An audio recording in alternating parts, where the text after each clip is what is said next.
Hi there, guys. I'm Ricky from Moshville Times. I'm delighted to welcome guitarist vocalist Simon and drummer Joey from the Oxford-based band Molly Karloff.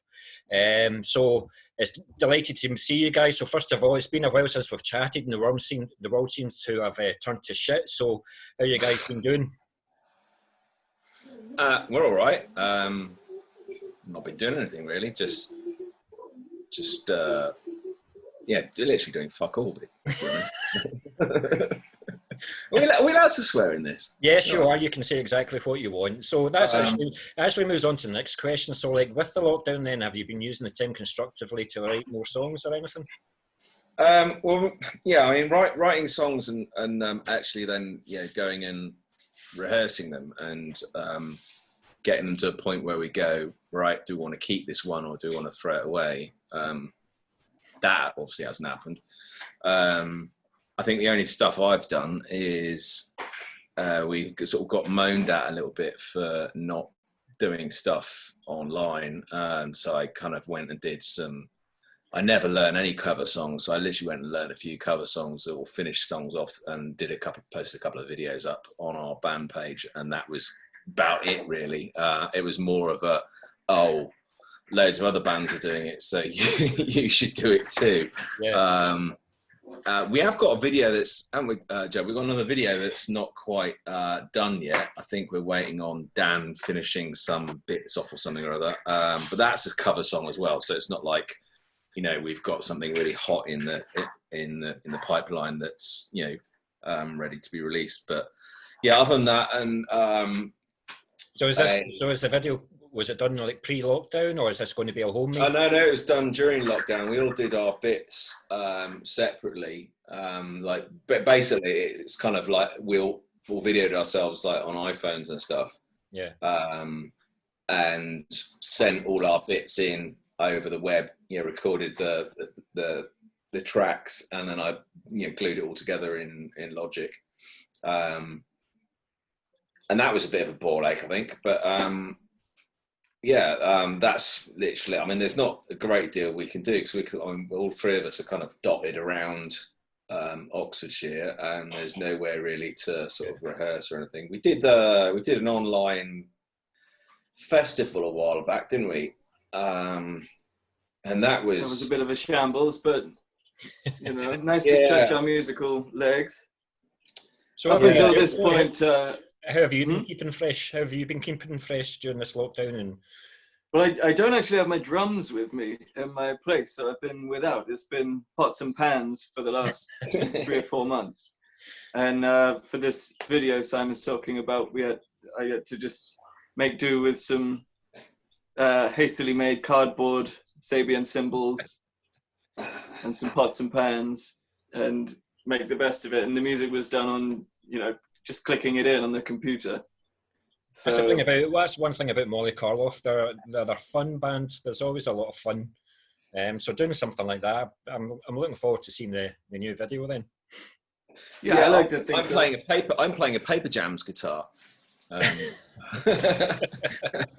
Just for the hell of it. It was actually Joey's idea. He sat in a hot tub and when he sent the video over, me and the missus were watching it and pissing ourselves laughing at him, at all of his stuff kind of falling into the hot tub. And then he was turning around. Yeah, you have to see it 'cause it's quite funny. I think we might have to make the biggest feature of Joey's bits because they definitely are. They're definitely the funniest. Cardboard cymbals don't take a lot of battering and definitely not a lot of water. So because you guys are down in England, we're a wee bit behind England. Is there now a chance for the band to meet up and practice? Is there any kind of dates or anything? No, in fact, I sent a message to the guy that runs our rehearsal studios last night, and he said that he hasn't been told anything. I know that some people in some parts of the country are rehearsing in some sort of space, but you kind of see stuff online. I don't really know where it is that they're rehearsing. It's obviously not in any sort of normal rehearsal studios or anything like that because they're not allowed to open yet, but based on what's been happening, what was it? Didn't they announce today that you can have outside festivals and stuff? So I don't know whether they might very soon start doing rehearsals and that, which would be cool if they did, because then we could get loads of work done, I suppose. No, you must miss being in the studio. Yeah, it's kind of, you know, it's kind of annoying. Kind of, you sort of just you're finding crap to do just to, you know, fill time. Yeah, I've got, you know, more than we can shake a stick at, but it's always better when that material is you go through it with the rest of the band and everyone goes, yeah, we like that one, or that throw that one away, or, you know, whatever. And yeah, it's. I'll let I'll let Joey talk, because I'm talking shit. I'm pretty sure as soon as we get into a studio, we're going to go absolutely ballistic. I think it's, you know, imagine pinching a hose for a little while and then letting it go. We've been pinching our hoses for a little while, and we're going to get into a studio and let it go. And you told me that you've always been pinching your hose. Well, it's the safest way. So you guys, in February, you released the new EP Supernaturalation. So how have the reviews for the EP been so far? Well, they've all been good, haven't they? And haven't had anyone even give us. I suppose we haven't even had like a mediocre review. We haven't even had a. I think we haven't had like a 7 out of 10. No, it's all been really positive, hasn't it? Yeah, the lowest we've had, like, and not everyone sort of grades everything, do they? But the ones that have, I think, the lowest kind of marks out of 10 type thing I've seen has been 8. And yeah, you don't know when you sort of still. I mean, we always had this thing that, you know, what we call it, our, you know, would you buy it rule, that, you know, if you hear something and then sort of in the cold light of day the next day afterwards, you know, try and pretend that it wasn't your song, and when you listen to it, would you buy it if it was someone else's song? And if the answer is yes, then you should kind of keep it. And we did that, even though it's only a 5-track EP. We, you know, like, booted out lots of other stuff that might have made it on there, and just kept all the good stuff. In fact, I think, you know, there's probably 1 or 2 tracks that, had they been sort of finished enough to go into a studio with, they might have made it on there, but they'll be on the album, I suppose. Yeah, it's hard to say. I mean, the reviews are good. It's hard to say what, you know, audiences would have thought, because of course all our tour got cancelled. So that was the. It's a shame you can't go out and promote it, because, like you say, I gave it a positive review as well. So all these positive reviews, you were like at the crest of a wave, and then bang. Yeah, that's basically what happened. Is we got all the buzz going, and then it's just like, it's almost like we've disappeared off the face of the planet. Which is. Yeah, it is what it is. It's just kind of annoying that, you know, when we it's us and every other band on the planet, so it's not like we're falling behind anybody. Yeah. I suppose that's why I thought we should maybe do like some online videos and stuff, because there was a few bands out there that were doing it, but I've noticed most of them have kind of petered out now. The novelty of going and doing online festivals, and I mean the online festival we did, I mean, it was such a hassle just to get everything together. You know, compared to going and doing a gig, you know, the usual routine, load in time, sound check, and then, you know, go off for a few hours and then come back when stage time is.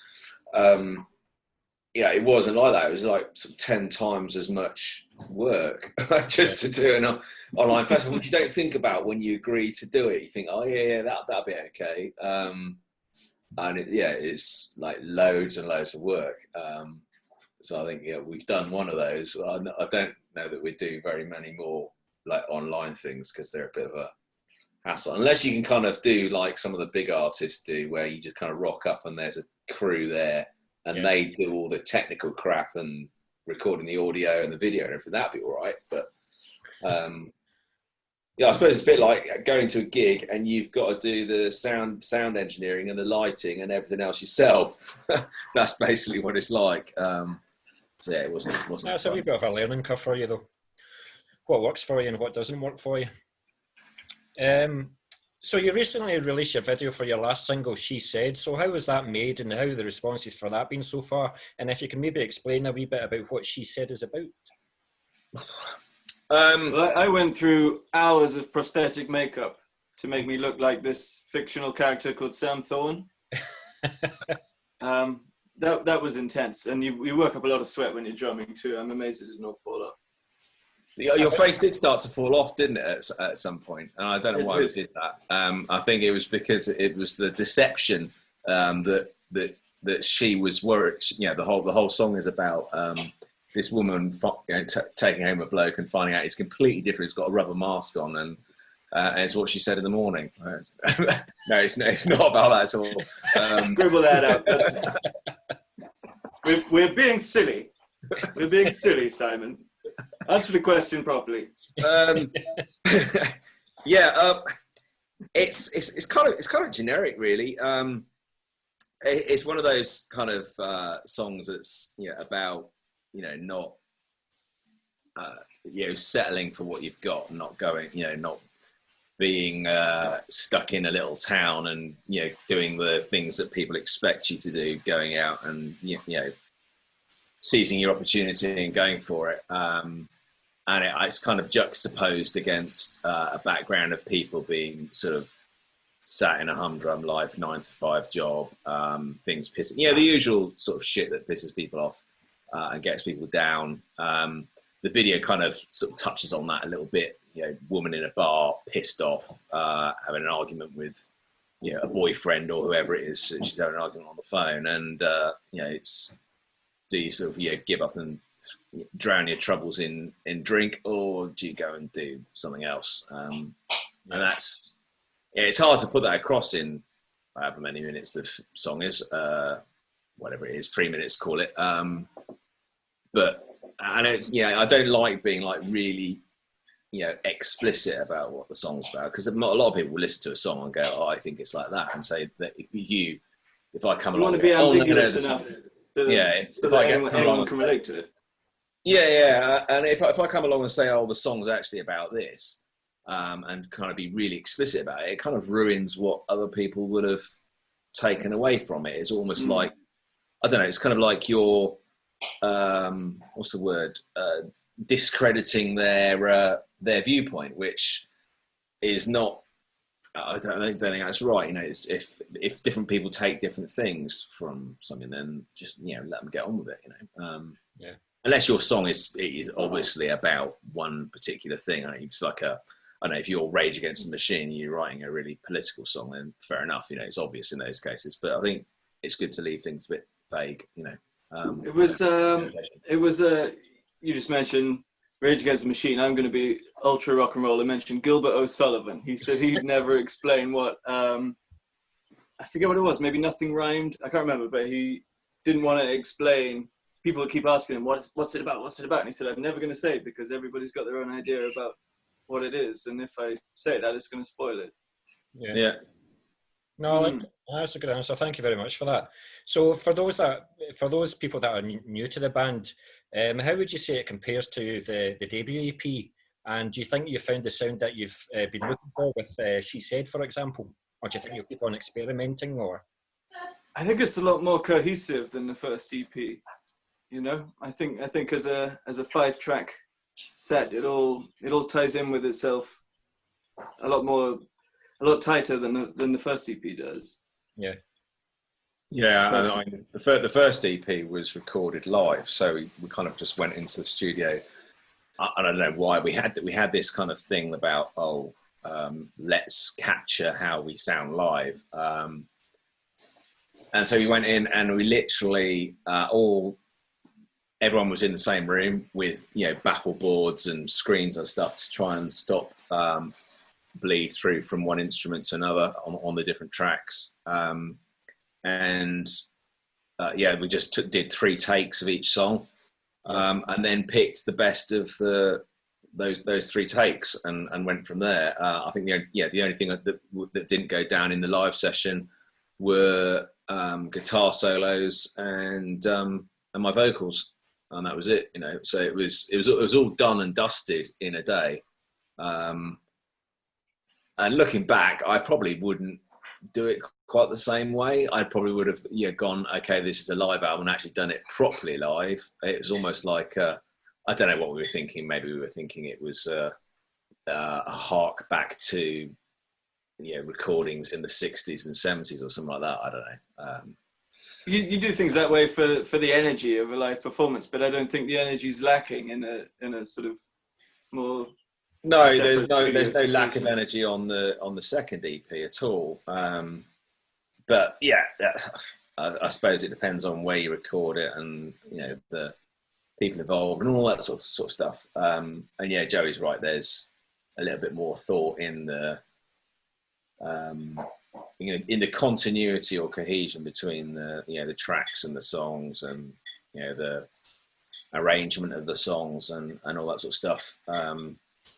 Before we went in, we did actually spend quite a lot of time on writing things and putting things like linking bridges between a verse and a chorus, and is this too basic? All that sort of stuff. There was quite a lot of thought that went into that before we actually went in. So even though the song was kind of written, we cocked around with lots of other stuff before we went in there. And luckily all that cocking around didn't ruin the energy. Would you like to go back and record the debut EP the way that you did with Supernaturalation? Oh, I would, because I wasn't on it. Probably, yeah. Because we still do those songs live, but we don't. They're not played the same way because it's not the same people that was on the first EP. And in my opinion, it's better how it is now than how it was on the first EP. I don't think we'd maybe do all of the songs because there's I don't know, there's a few of the songs there and songs that we don't do anymore. We've kind of moved on from them, and you don't, unless someone came up to you, why don't you play that song anymore? Can you please play that song? There's nothing. You kind of move on, and most of the time you've got a set time of 45 minutes, an hour, or whatever to do, and so you can't do every song you've ever written or recorded in one set. So it's kind of inevitable that some get dropped. But I think Dancing for Money and what's the other one called? Out of My Way, pretty much always make it onto most sets, I think. We've always had Dancing for Money on the set, haven't we? Mm. Yeah. I think personally, Out of My Way, I think that should be on whatever album comes up next. I think that's a cracker. Yeah, that could do with re-recording, and yeah. We could maybe do them as like sort of re-recorded bonus tracks or stuff, because we've got that much material that it is going to be a case of like, okay, what stuff do we keep and what stuff do we throw away? There's quite a lot of material there. I'm not just for one album, probably for next 2 or 3, I suppose. But sounds like you've got plans. Good. Yeah. So, having known you for some time on social media, things seem to be like settled on the band members' front. So, how would you say you keep it all together? And, for example, when negotiating what stays in and what goes out of a song? It's just kind of a vote, isn't it? Really. Sometimes it might be. Personally, I think I don't have any doubts about what Simon wants to do. It's like, I think Simon's writing is incredible, and I'm very happy for him to just say, do this. No, don't do that. That sounds terrible. Do this. Not that he ever does, because I'm perfect. But, Simon definitely leads the way, he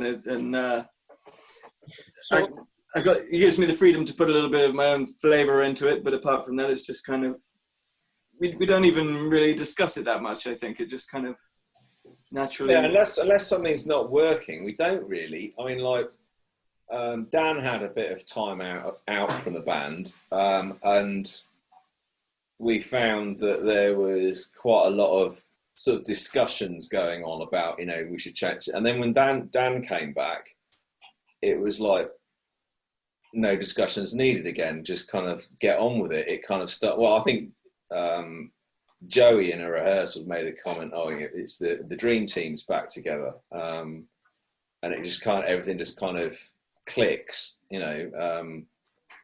We can get back in a room together, and other than maybe someone's forgotten like one little part of the arrangement on a particular song that we haven't played very often, apart from stuff like that, we'll just fire through a set, and it will just be a case of, oh, it sounds tight, but it could be tighter, that sort of thing. We might have got a little bit rusty and lacked a little bit of polish, but aside from that, it just kind of ticks along, I think. Do you reckon? And I think we've all got similar taste in our influences as well. Yeah. There's nobody's sort of bringing anything kind of really left field or anything that everyone's going, oh no, don't like that. There's nothing like that comes along. I mean, Joey puts his drum lines down. I don't sort of sit there and go, oh no, you should play this. And same with whatever Dan does. I mean, he does all his own bass lines, and I've never had to go, oh, can you change that? Yeah. I don't think we've ever had to do that, have we? It's just kind of everyone just gets on with their own job, and it just kind of works, which makes life easier for everybody. Yeah. And even between the first and second EP, like Dan's bass playing is very different from Tom's on the first EP.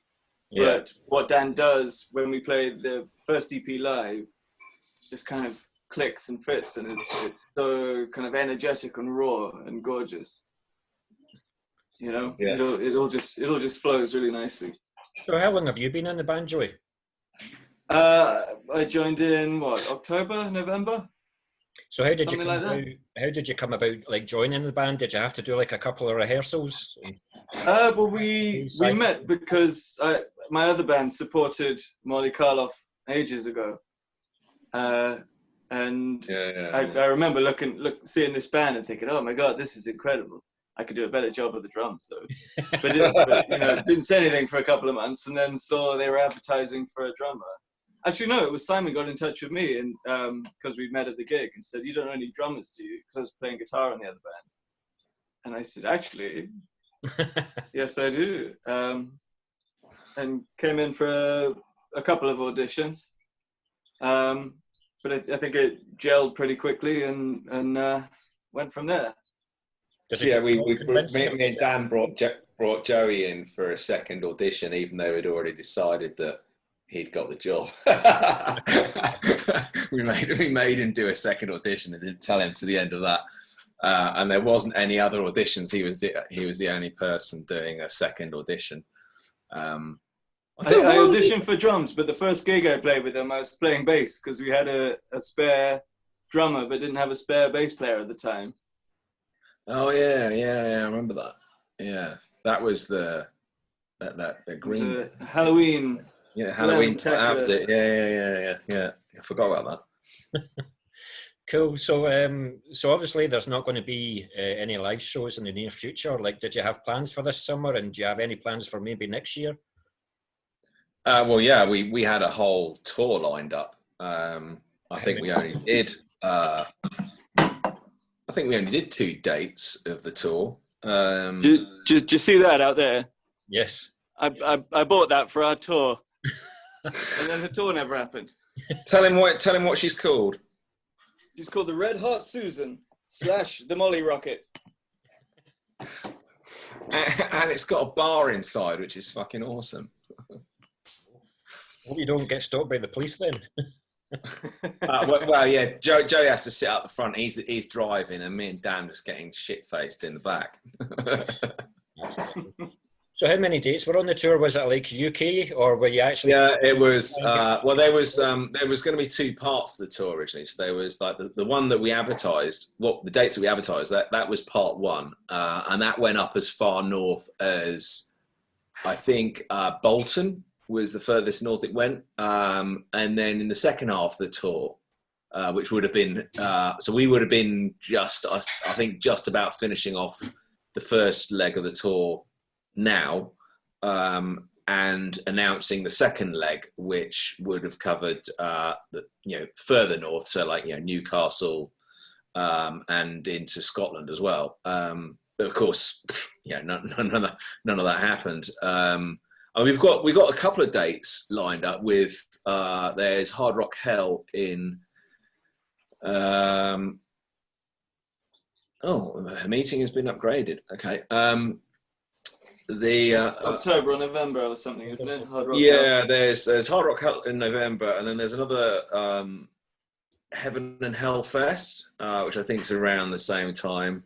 And we're also doing another Hard Rock Hell in January, which is probably more likely. The November ones. I mean, those are the first dates that we're doing. I guess it depends on what happens with all this stupid Corona stuff that's going on. So it's kind of annoying. So just kind of play it by ear. I mean, you don't even know at this stage whether to start booking stuff and then find that you'd have to rebook it. It's it's kind of hard to fathom, really. So when things get going again, every band on the planet's going to be trying to get gigs. That's just going to be a melee. Yeah, no, I agree totally. So what's next for Molly Karloff then? Well, the plan was obviously tour, like I said, and we were going to use the tour to kind of start financing the next album. That's still on the cards. I think we're still going to go and record that. So ideas are coming thick and fast for the album then? Yeah, I mean, it could be tough getting around to doing that, getting into a studio and recording it and all that sort of stuff. When I don't know, maybe we have to come up with some other idea as to how because we haven't really been out to kind of push the EP yet. It's what's Joey holding up? Oh, is that your finger? It's my finger. Don't worry, it's my finger. It's okay. I'm glad I'm not that familiar with Zoom. I've just found some different buttons. So ignore me, I'm just playing around. Because you went a wee bit offline there, but that's you're fine. So obviously in the background then you've got a lot of guitars. So what do you use when you're recording Molly Karloff material? Whatever the song needs, really. And that one.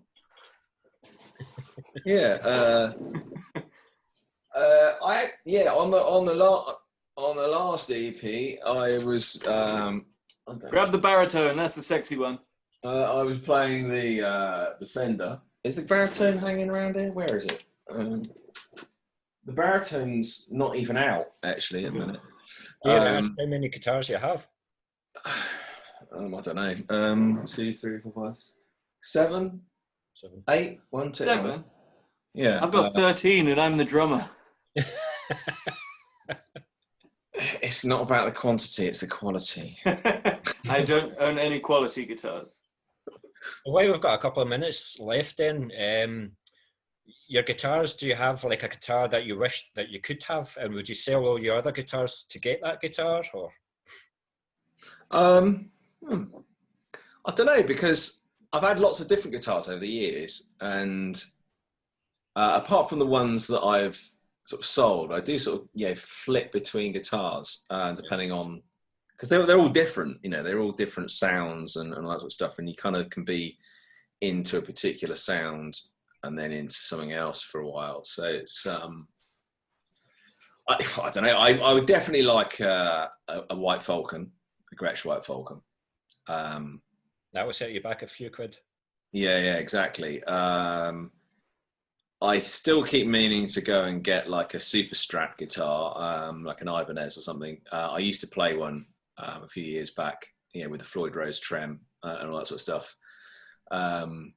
I don't really know why I got rid of it. I think it was a case I moved on to like the Les Paul and the Fender Strat, and then it was one of those guitars that kind of just sat there and was gathering dust, and so so I sold it. But other than that, I can't think. I don't think I would be happy with just one guitar.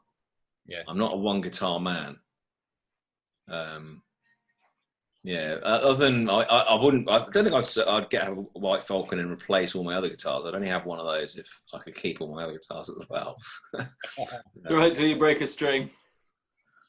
Yeah, I know. Some of the guitars I bring to gigs, just so that if a string breaks, I can swap it out. And you got a different tuning on all your guitars. Yeah, so I've got different tunings on the guitars as well. So I have to. It's not just vanity. There's purpose behind all these guitars. Yeah, we arrange our sets according to the tunings that are used on the songs. So there'll be all the songs that are played on the Les Paul. They will all be in one block.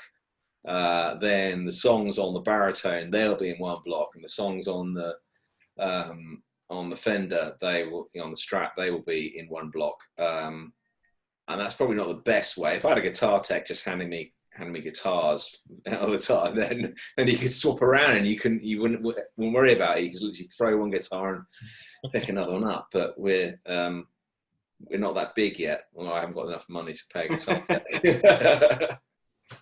So just the last question then. You're talking about looking to do a new album. Do you have plans where it's going to be recorded and maybe who's going to produce it, etc.? Yes. It's going to be. I think it's going to be recorded in lots of different places. We've got a couple of studios kind of, I wouldn't say lined up, more sort of earmarked at the moment to do drums and vocals in, because they're the two things that are kind of quite hard to get done elsewhere. For guitars and bass, we can do that ourselves.